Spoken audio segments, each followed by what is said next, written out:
एक व्यक्ति ने महात्मा बुद्ध से पूछा, मेरी जिंदगी में इतने दुख क्यों हैं? इतनी तकलीफें क्यों हैं? इतनी परेशानियां क्यों हैं? तो महात्मा बुद्ध ने उससे कहा, बताओ तुम्हें कौन सा दुख है? उसने कहा, मैं अपने कितने दुख आपको बताऊं? मेरी पूरी जिंदगी ही दुखों से भरी हुई है। जो मेरे रिश्ते हैं उन रिश्तों से भी मैं दुखी हूँ और मेरे शरीर में भी बीमारियां होती रहती है। एक के पीछे एक दुख लगा ही रहता है। तो उस व्यक्ति ने कहा, ना मैं अपने रिश्तों से खुश हूँ, ना अपने परिवार से खुश हूँ, ना अपने मन से खुश हूँ और ना ही अपनी जिंदगी से खुश हूँ। लगता है ऐसी जिंदगी से अच्छा है कि मैं मर जाऊं, कोई मतलब ही नहीं जीने का। तो महात्मा बुद्ध ने उस व्यक्ति से पूछा कि बताओ कि तुम्हारे इन सारे दुखों का क्या कारण है? तो वो व्यक्ति महात्मा बुद्ध से कहने लगा कि मैं आपके पास इसीलिए तो आया हूँ कि आप बताओ मेरी जिंदगी में इतने दुख क्यों हैं? इन सब का क्या कारण है? महात्मा बुद्ध ने उस व्यक्ति से कहा, जरा गहराई से सोचो, विचार करो, देखो कहाँ है तुम्हारा दुख? क्या कारण हो सकता है तुम्हारे दुख का? उस व्यक्ति ने बहुत सोचा, पर जब उसे कुछ समझ नहीं आया तो बुद्ध ने उसे उत्तर दिया कि तेरे सारे दुखों का कारण तू ही है। तेरे मन की आसक्ति है, तेरे मन का मोह है। बुद्धा का एक प्रसिद्ध कोट है जो आपने भी सुना होगा, the root of suffering is attachment. आपके सारे दुखों का कारण आपका मोह है, आपके मन का अटैचमेंट है, आसक्ति है। तो उस व्यक्ति ने बुद्ध से कहा कि मैं समझा नहीं कि मेरे मन का मोह हर दुख का कारण कैसे हो सकता है। तो महात्मा बुद्ध ने उसे 3 छोटी छोटी कहानियां सुनाई। पहली कहानी, एक व्यक्ति पेड़ से चिपक कर चिल्ला रहा था कि कोई मुझे बचाओ, कोई मुझे इस पेड़ से छुड़ाओ, इस पेड़ ने मुझे पकड़ लिया है। तो वहां से एक गुरु और शिष्य गुजरे।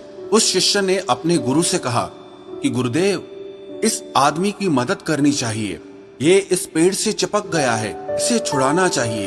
तो उसके गुरु ने अपने शिष्य से कहा कि इसकी मदद कोई नहीं कर सकता। तो वो शिष्य हैरान होकर पूछने लगा कि ऐसा क्या है कि इसकी कोई मदद नहीं कर सकता? तो गुरु ने कहा कि इस व्यक्ति ने खुद ही पेड़ को पकड़ लिया है, और जिस इंसान ने खुद किसी चीज को पकड़ा हुआ है उसे कौन छुड़ा सकता है, उसे कौन बचा सकता है?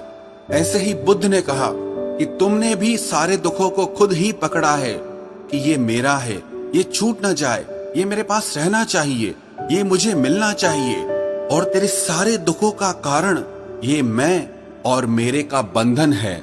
फिर बुद्ध ने उसे दूसरी कहानी सुनाई कि जैसे एक मकड़ी वो खुद ही जाला बुनती है, और जाला बुनते बुनते एक दिन ऐसा आता है कि वो उस जाले में खुद ही फंस जाती है।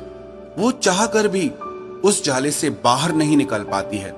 ऐसे ही तूने भी अपनी जिंदगी में कितने ही रिश्ते बनाए हैं, कितनों से मोह लगाया है, कितनों को अपना माना है, और उनमें मोह रखने के कारण आज वो तुझे दुख दे रहे हैं। सारी दुनिया में कुछ भी होता रहे, हमें दुख सुख नहीं होता है।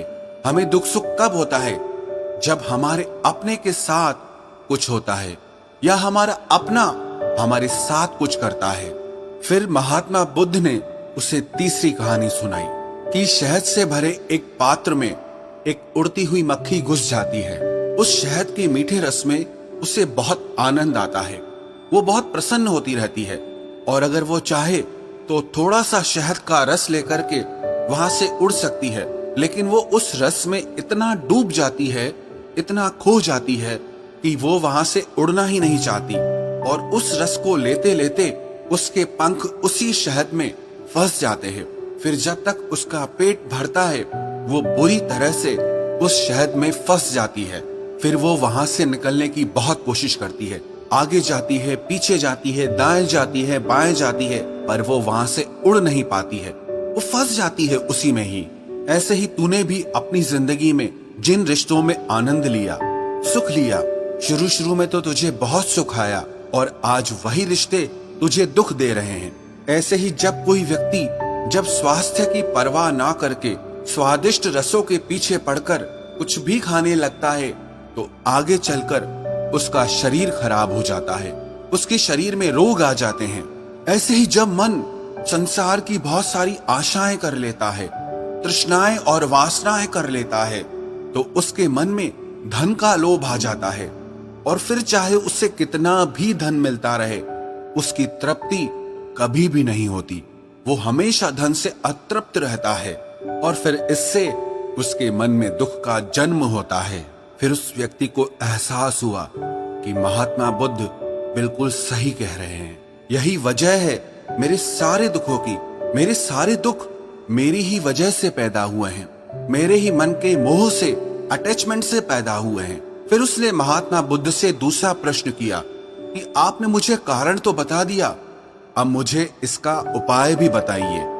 महात्मा बुद्ध ने कहा, अगर तुम सारे दुखों से पार होना चाहते हो तो अपने मन को मोह और वासनाओं से ऊपर उठाकर प्रेम और संतोष से भर दो, क्योंकि जिसके हृदय में प्रेम और संतोष का दिया जल गया, उसके मन से मोह और वासनाओं से जन्मे हुए दुख का सारा अंधकार ही दूर हो जाता है। हालांकि ये बात कहने में बहुत आसान है, लेकिन करना बहुत मुश्किल है। लेकिन जो भी व्यक्ति महात्मा बुद्ध के इस उपदेश को समझ गया ना, वो सारे दुखों से पार हो जाएगा। यही कहानी हमारे भी जीवन की है। हम खुद ही रिश्ते जोड़ते हैं और बाद में खुद ही रोते रहते हैं। हम खुद ही प्रेम बढ़ाते हैं और बाद में खुद ही दुख पाते हैं। हम जिनके पीछे मेरा मेरा करके मरते रहते हैं, आखिर में वही लोग हमें सबसे ज्यादा दुख पहुंचाते हैं, हमारा दिल दुखाते हैं। जिनकी खुशी के लिए हम कुछ भी करने को तैयार हो जाते हैं, जिनकी खुशी के लिए हम अपनी सारी जिंदगी कुर्बान कर देते हैं, आखिर में वही हमारे जीवन में दुखों का अंधकार भर देते हैं। चाहे वो हमारा परिवार हो, हमारे मित्र हो, हमारी संतान हो या कोई भी रिश्ता हो, जहां पे भी हमने मन के मोह के, आसक्ति के, अटैचमेंट के धागे बांध रखे हैं, आप गौर करना, आपके जीवन में सारा दुख वहीं से आ रहा है। तो जो उपाय महात्मा बुद्ध ने उस व्यक्ति से कहा कि मोह और वासनाओं को त्याग करके अपने हृदय में प्रेम और संतोष को भर दो, इस छोटे से उपदेश को अगर हम भी अपनी जिंदगी में उतार लें तो विश्वास रखना, हम जिंदगी के सारे दुखों से अवश्य पार हो जाएंगे।